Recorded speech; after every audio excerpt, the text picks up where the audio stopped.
संजनी पठाण। मी इयत्ता 8वीत आहे। माझ्या शाळेचे नाव अभिनव माध्यमिक उच्च माध्यमिक वार्षिक। माझ्या प्रयोगाचे नाव पाण्याची घनता तपासणी। एका ग्लासामध्ये मीठ टाकत आहे।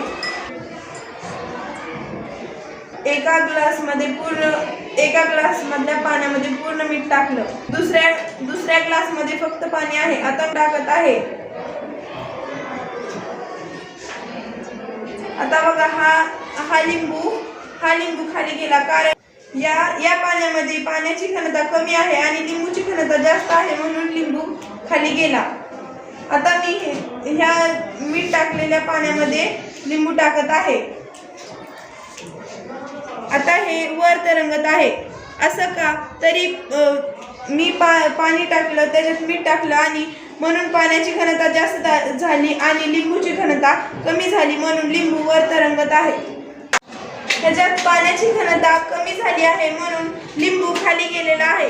ह्याच्यात पाण्याची घनता वाढलेली आहे मीठ टाकल्यामुळे, म्हणून ही लिंबू वर येत आहे, कारण पाण्याची घनता जास्त झाली। धन्यवाद।